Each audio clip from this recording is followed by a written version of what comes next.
Now at 9, bowlers in Neosho beat the winter blues with strikes and high fives. Plus, a bridal market in Carthage invites couples to shop for pre-loved items for their big day.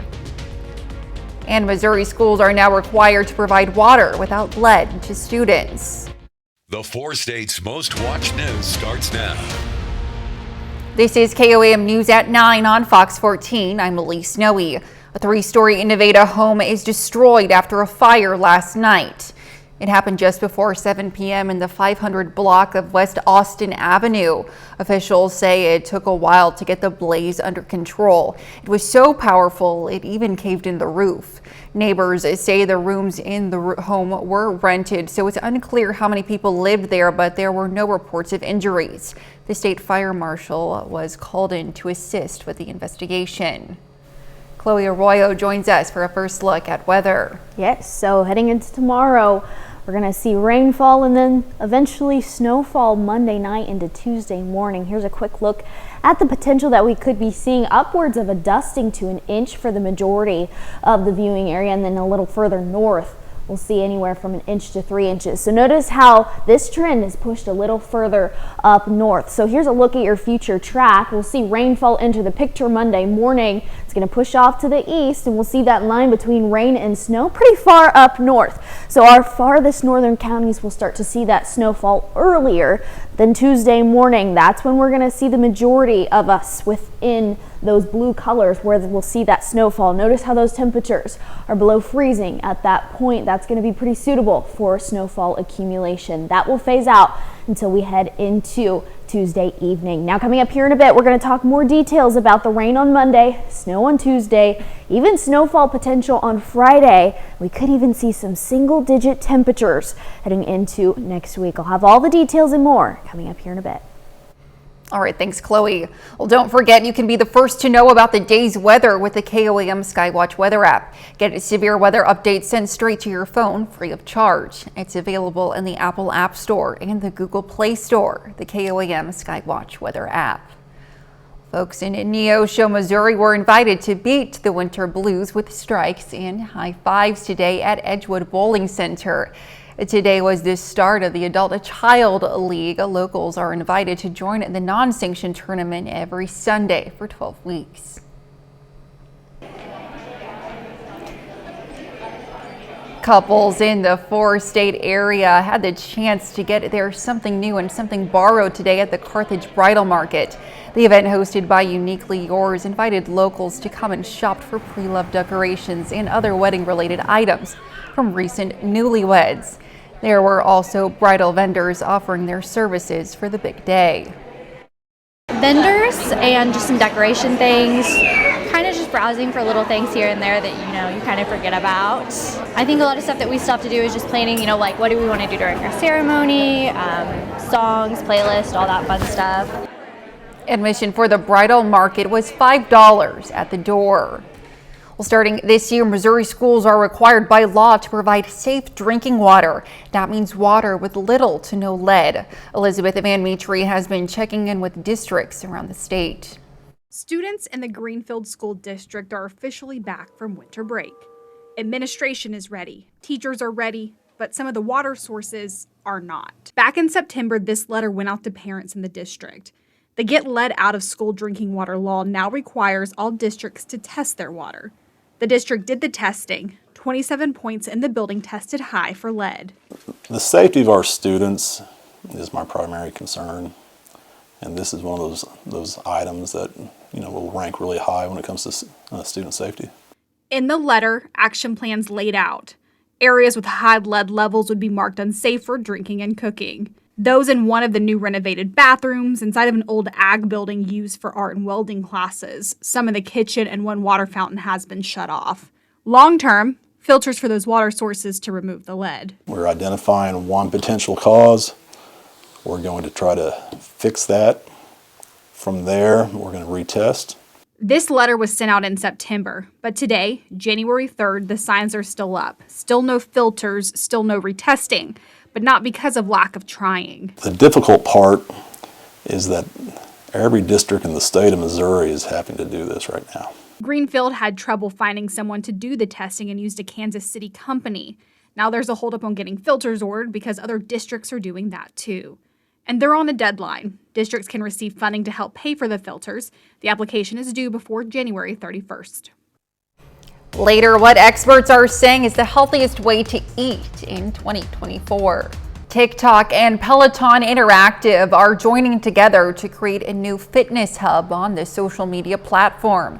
The hub is expected to contain Peloton workout content with video clips and celebrity collaborations. Users will be able to find the content by searching the hashtag TikTok Fitness. The new partnership could help Peloton make its products more widely available, as well as reserve declines in workout equipment sales since the end of the pandemic. Taxes by policymakers on sugary drinks are having some intended effects on consumers. A new study published in the Journal of the American Medical Association says soda taxes imposed by some cities have resulted in a decline in soda sales. The study estimates that a 33% rise in soda prices will lead to a 33% decrease in volume sales. Researchers expect that the drop in sales could also have saved consumers money by avoiding medical costs from diseases caused by excess sugar. If you're planning to be healthier in 2024, U.S. News and World Report has released its annual best diet of the year. And the winner is not very surprising. It's the Mediterranean diet again. Mandy Gaither explains why this diet consistently wins and has your guide to this way of eating to see if it's right for you. For the 7th year in a row, the Mediterranean style of eating earned the title of Best Overall Diet by the U.S. News and World Report. The Mediterranean diet really is one of the very, very best. And the reason is because it's so clinically proven to have positive health outcomes. Registered dietitian Julia Zumpano with Cleveland Clinic says this style of eating can help reduce inflammation and may help prevent or even reverse certain diseases. The Mediterranean diet is focused on whole foods like whole grains, fresh fruits and veggies, legumes and lentils, extra virgin olive oil, avocados, nuts, and seeds. Fish high in omega-3 fatty acids is also encouraged, while poultry and egg whites are eaten in much smaller portions than the traditional Western diet. For this way of eating, say no to processed foods. Lastly, we really limit things like dairy. So can have a little bit of cheese on the Mediterranean diet, but it's really just kind of a dusting, just to add some flavor, but not the foundation of a meal. And it shouldn't really be consumed every day. Zumpano says it's important to have proper serving sizes and to have a balance of each element on your plate, not too much of one or the other. And if you drink, consume only red wine in moderation. No alcohol is better than any alcohol. We have found to be true when it comes to health outcomes. But if you are going to drink, really stick to that red wine. Chloe is next with a complete look at the forecast. And later, a local restaurant hosts a watch party for a former four-state athlete.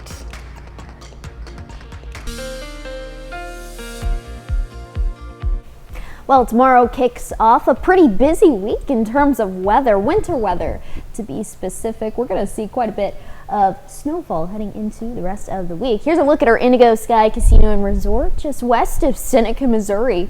A clear night, but it's the calm before the storm heading into tomorrow. So here's a look at the timeline on this. We'll see some rainfall enter in early tomorrow morning. We're not going to reach below freezing heading into tonight, but we'll be in the upper 30s by the time we get into the morning. Here's a look at your future track. We'll see that rainfall, like I said, into early Monday morning. That's going to persist, and this will be quite a bit of rainfall into Monday afternoon. Notice the line between rain and snow is a whole lot further north than what we have been tracking. This did shift a good 50-75 miles north than what we saw beforehand. So the majority of the snowfall that we'll see Tuesday morning afterwards on the back end of this entire system. Notice these temperatures below freezing at this point. That's going to be pretty suitable for any type of snowfall accumulation, so keep that in mind. Tuesday afternoon into the evening, we'll see that phase out. Wednesday will be pretty calm, as well as Thursday. Here's a look at your snowfall potential for Monday and Tuesday specifically. We'll see the rainfall on Monday, so this is really specifically for Tuesday morning, afternoon, and evening. We'll see anywhere from a dusting to an inch for the majority of our viewing area. A little further north, we'll see a little bit more substantial accumulation, but above all, really nothing much in terms of this system that we're looking at. It's really for our folks a whole lot north than us, around the Kansas City area. Now here's a look at the temperatures heading into next week. We're going to see a lot of Arctic air pushing through this large air mass, pushing down south, bringing our temperatures into the teens and eventually into single-digit temperatures. That's going to persist throughout the weekend, which will be pretty suitable for our second storm system. So here's a look at that. Friday, 4:30 in the morning, we'll see snowfall for our northern counties, and then another round two, I guess you could say, is that when we're going to see snowfall into the afternoon on Friday. That'll last throughout the evening. Now keep in mind, this is pretty far out, and notice how our last system pushed a lot further up north. That pattern could persist with this one as well. So although it's a little further south, we could see that push up north just like us. So we're keeping track of this one just as much as we were for Monday and Tuesday as well. So here's a look at Tuesday. You could see some road impacts. Now, because the temperatures are going to be a whole lot colder on Friday, we're going to bump that up a little bit more heading into Friday and Saturday. So keep that in mind, and our temperatures are actually going to be below freezing for quite a while starting on Friday. Notice our high, only 30 degrees, and we'll see 20-degree highs afterwards. So for the future after that, we won't see much in terms of above freezing temperatures, which could hold on to snow accumulation for a little bit longer. It'll be interesting to see how much snow we actually get, because I know it's changing a bit, but I want to see some snow. We haven't gotten much at all. I know. Let's see. Hopefully we'll get a little bit, you know. Absolutely. All right. Thanks, Chloe. Well, Joplin High School graduate Isaiah Davis playing in the FCS title game today, and some folks in Joplin came together to cheer on the former four-state athlete. Gambino's Pizza in Joplin hosted a watch party for the 2020 Missouri Football Gatorade Player of the Year turned South Dakota State Jackrabbit. Locals were invited to enjoy a slice or two while they cheered on number 22 in today's game. I think it's exciting for the Joplin area. It certainly means a lot to us here at Gambino's Pizza that we like to be a part of the community, of course, and we support the area schools through a lot of different programs and donations and things of that nature. And so it's fun to kind of honor one of our own. Isaiah's been a lot, I think, to the area. I'm glad he's getting some press coverage, quite frankly. We'll have more on the South Dakota State game later on in sports. A new study suggests college grads are struggling with job interviews. We'll have the details coming up. Student loan payments resumed in October, but some borrowers are still receiving inaccurate billing statements. That's according to a new report from the Consumer Financial Protection Bureau. In response, the Biden administration is punishing 3 of its 4 services. It's withholding more than $2 million from Advantage, Ed Financial, and Nelnet, saying the companies failed to meet their contractual obligations. A new study says some new college grads are struggling with the job interviews because they're not prepared. In December 2023, research group Intelligent surveyed 800 officials who hire job applicants. 29% or 39% rather of surveyed employers are more willing to hire older candidates rather than Gen Zers. They say some younger candidates don't make a good eye contact with potential employers, often dress inappropriately and ask for unreasonable salaries. About 20% of those hiring say they've seen at least one recent grad bring a parent with them to an interview. A program in Denver is allowing some high school students to get hands-on experience treating animals. The teens have the opportunity to check, touch, and learn about different types of animals. Fox's Aaliyah Sims has more. About 40 students from all over the state, some coming from as far as Wyoming, were selected out of 100 students to participate. Organizers say that this is a really vital time for them because many students are filling out college applications and deciding the next steps for their life. Every veterinarian has their own way of looking at the animal. I tend to start with the heart, move up to the lungs. Your next veterinarian might be here in the Stockyards Event Center in Denver. I was just kind of looking into veterinary school because I really like animals. Sophia Gonzalez is one of 40 students who got hands-on experience on what it's like to be an animal doctor. I've learned so much already because I didn't really know how many fields there were in veterinarian school. Listen for 6 seconds.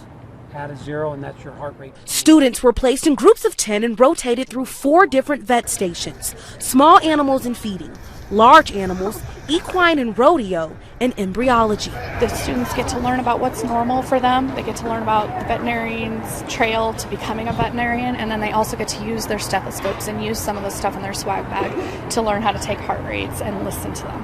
Jennifer Hartman is one of the volunteer vets of the program. We are very fortunate. We have students that have never actually seen a lot of these animals in person before, but we also have students that have been showing animals as long as they can remember, and they've been around stock shows forever, but they're all coming together. The program has helped Gonzalez realize what she wants to do next after she graduates high school. I'm definitely more interested after I learned more. Originally I wanted to go into the human field, doctor, dermatologist, but then I decided that I wanted to work with animals. The program, now in its 6th year, continues to grow. Now every fall, Vet 101, they hold open applications on their website so students can be selected to have that hands-on vet experience. Up next, if you're looking for love in the new year, today might be the perfect day for you to put yourself out there. If you're looking for love online in the new year, you might be in luck. New research suggests that the first Sunday in January is the busiest day for those searching on dating apps or the web. According to data from the dating app Tinder, the number of DMs sent soars by 22% on the first Sunday in January.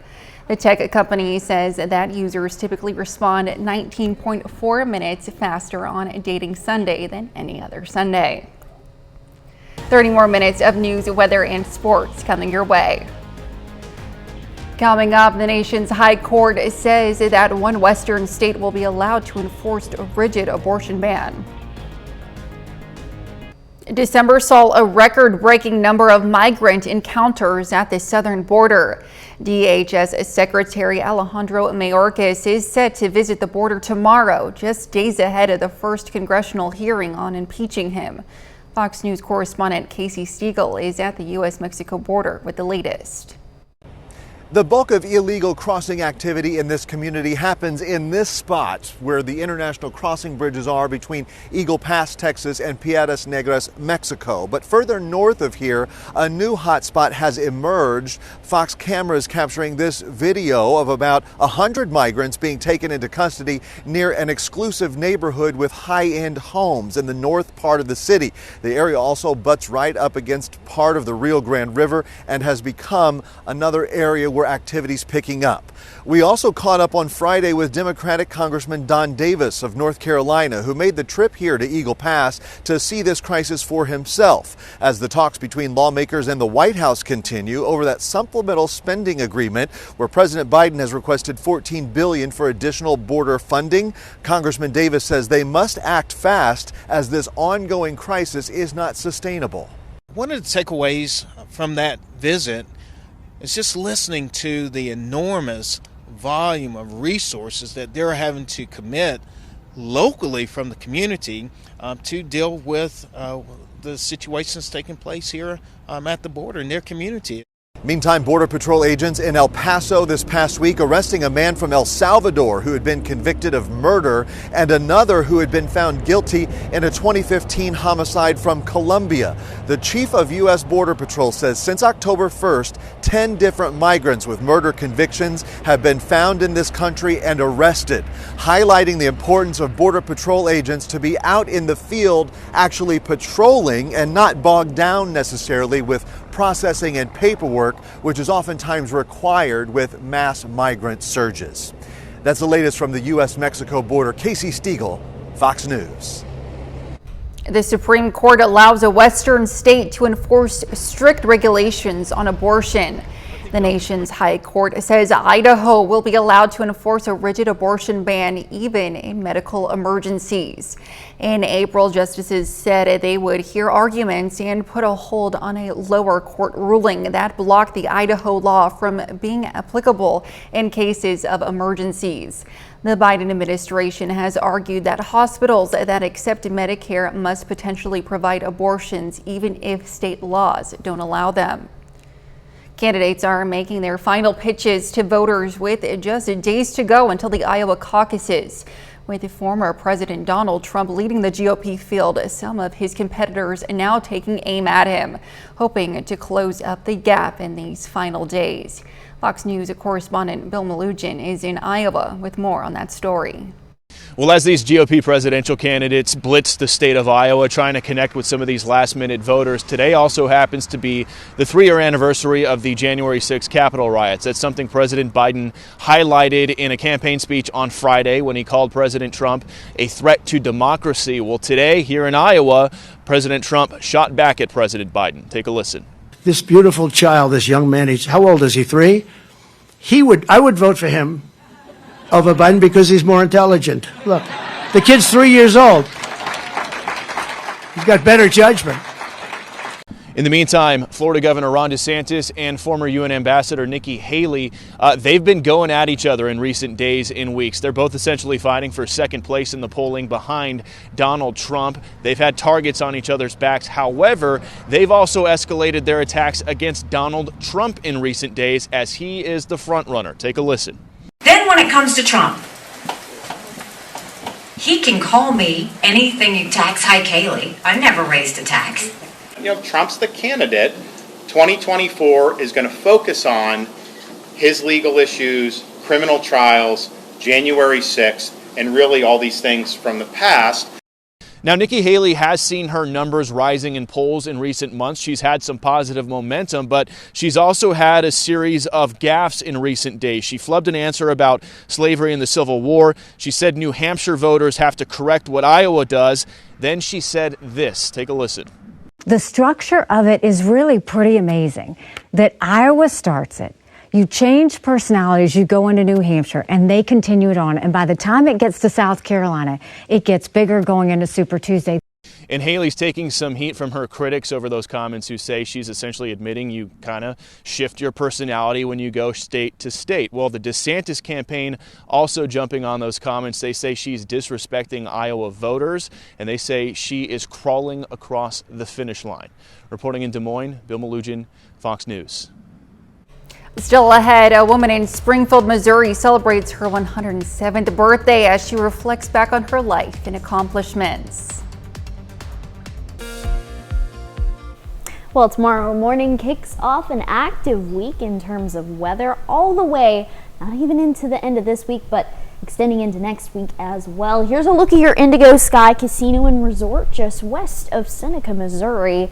Yes, you could say this is the calm before the storm. Not a whole lot going on right now. Temperatures actually pretty warm compared to what we saw. I wouldn't say warm by any means, but warmer than what we saw and what we're expecting to see. Our low only reaching down to 38 degrees.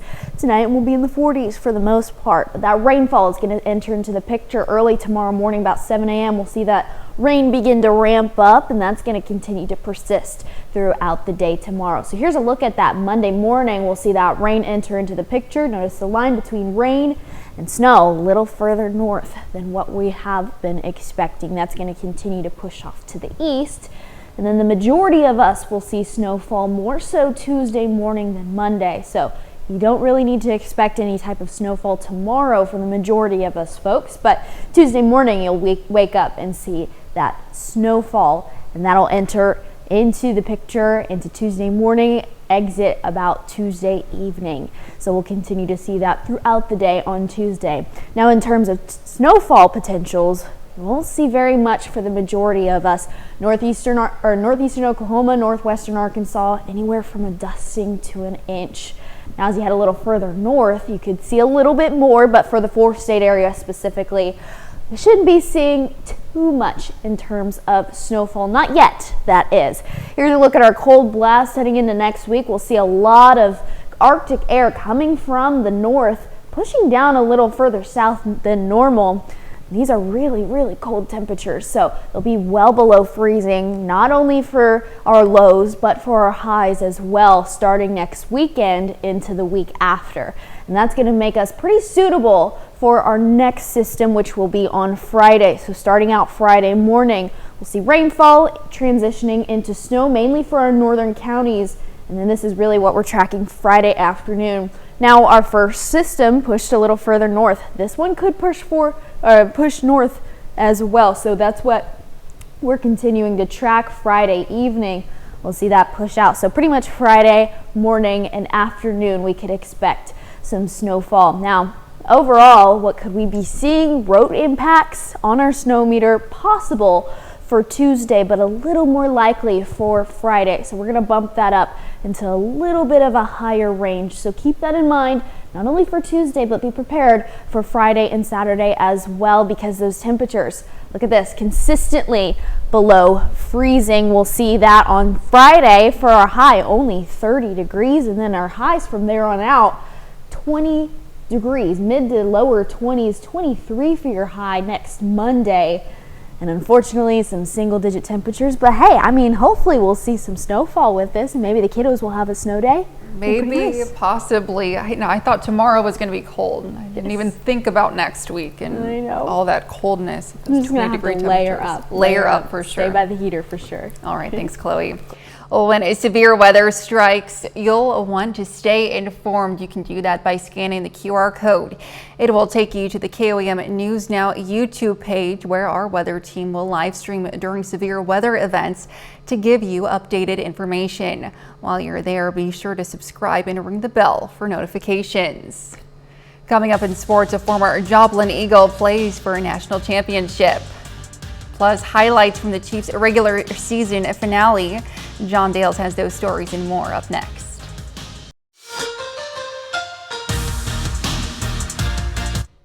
Hey, welcome into sports. I'm John Dales. The recruiting pipeline from Joplin to Brookings, South Dakota is surprisingly strong. Current Joplin High School running back Quinn Renfro is committed to South Dakota State, and former Eagle halfback Isaiah Davis is playing his senior year with the Jackrabbits.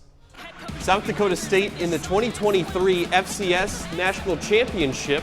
Isaiah Davis and the Jackrabbits looking to repeat as national champs, and there he is, Davis in the first quarter punching in a 6-yard touchdown.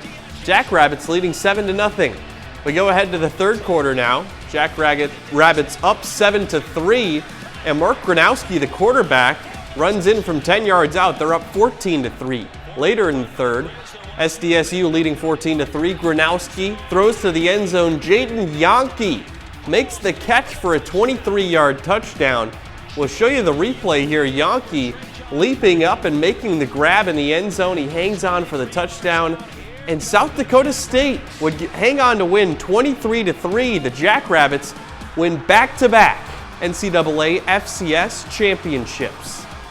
In the NFL, not a ton of pressure on the Chiefs this afternoon.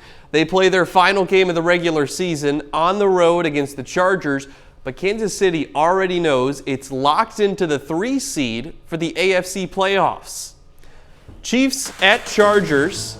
Patrick Mahomes and Travis Kelce inactive. Easton Stick leads the Chargers for their final game of the regular season in the first quarter. No score. Chargers inside the 5-yard line. Stick takes off but loses the football. Mike Edwards picks it up and returns it all the way to the house. That's a 97-yard scoop and score touchdown. We'll show you on the replay here. Stick scrambling. He loses the football before he goes down. So the touchdown will stand and the Chiefs take a 7-0 lead. In the third quarter, Chiefs leading 10-6. Stick back to pass. He's sacked by Chris Jones, and this play especially important because Jones now has 10.5 sacks on the year. He and his teammates very fired up. That's because Jones gets a contract incentive of $1.25 million. That bonus in effect because he got that sack. That leads to a Kansas City field goal. Chiefs up 10-9. Fourth quarter, Chiefs leading down 12-10. Blaine Gabbert scrambles. He picks up 26 yards. Later in the drive, Chiefs on the move. Harrison Butker lining up for what would be a go-ahead field goal from 41 yards out with 49 seconds left, and he drills it. That would prove to be the game winner. Chiefs take this one 13-12. They win 2 in a row, entering the playoffs. And after this afternoon's action, here's a look at the AFC playoff picture. This graphic from before the Chiefs pick up their wins. So they have 11 wins, but it's this simple. The Chiefs are the 3 seed. If the Bills beat the Dolphins tonight on Sunday Night Football, KC will play Miami at Arrowhead next week. If the Dolphins beat the Bills, the Chiefs play the Steelers at Arrowhead. Back to Joplin alum Isaiah Davis, though. That's 2 national championships for him, Wow. and I mentioned he's one of his former Joplin teammates, Quinn Renfro, could be coming and joining him next year. Well, it was a great run, collegiate run for Davis. Yes, absolutely. definitely. All right, thanks, John. We'll be right back. From the horse and buggy days to working on the space shuttle, Anna Eisenhart has seen it all. This past week, the Springfield woman celebrated her 107th birthday. And as you're about to find out, she's still going strong. Joe Hickman visited her on this special day. You're never too old to dance. Just ask 107-year-old Anna Eisenhart.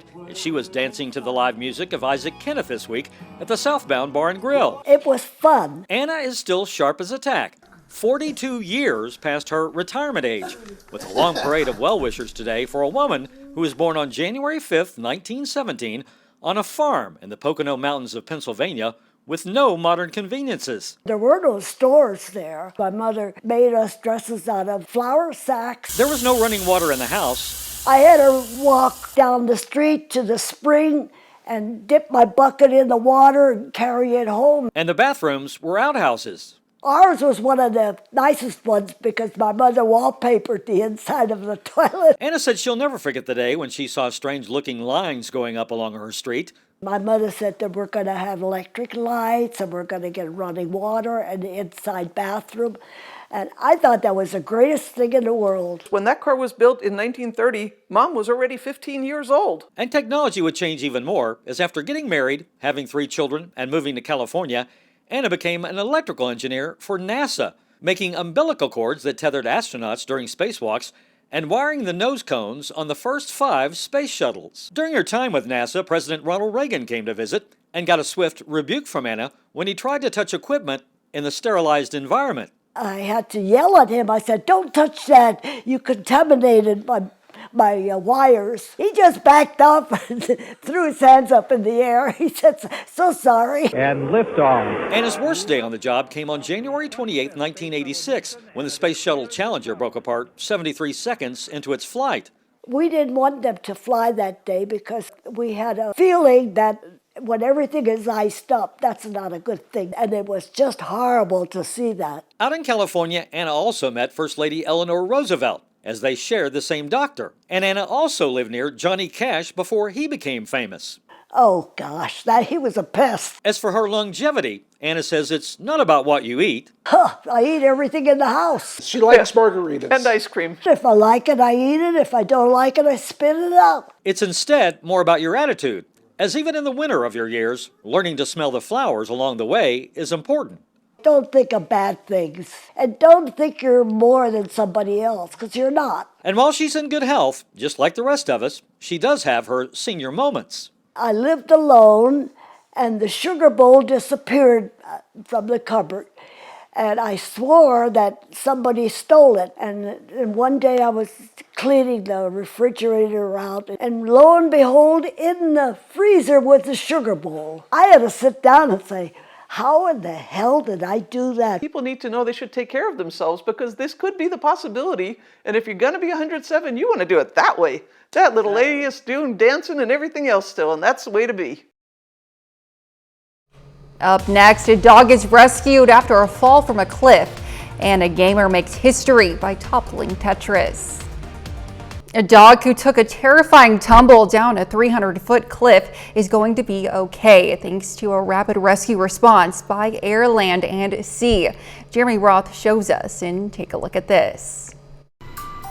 A dramatic rescue unfolded on the jagged shores of Oregon after a dog reportedly fell from a 300-foot-high cliff and tumbled to the rocky beach below. Coast Guard Air Rescue responded and dropped in a rescue swimmer who found the dog, a golden retriever named Leo, bloodied and bruised, but conscious. Rescuers were able to safely hoist the injured dog into the chopper, where they flew him to be reunited with his owners, who were caught on camera thanking Leo's rescuer with a grateful hug. The owners say Leo spent the night at an emergency vet with cuts and bruises, but said he's doing well and is expected to recover. Take a look at the first person ever to beat Tetris, a game that was designed to be unbeatable. Oh my God! That's 13-year-old Oklahoma gamer Willie Gibson, understandably freaking out after his intense, nearly 40-minute battle with the classic puzzle game, which is designed to just keep on going. But Gibson's gameplay reached a level so high, the game couldn't keep up and simply froze, a feat previously achieved only by AI, hence Gibson's breathless reaction. I'm gonna pass out. Gibson says he's now setting his sights on beating the Tetris World Championships. For Take a Look at This, I can't feel my fingers. I'm Jeremy Roth. That's our time for tonight. Thanks for joining us. We'll leave you with a video of elephants enjoying leftover Christmas trees. We'll see you back here next time. Thanks for making us part of your night.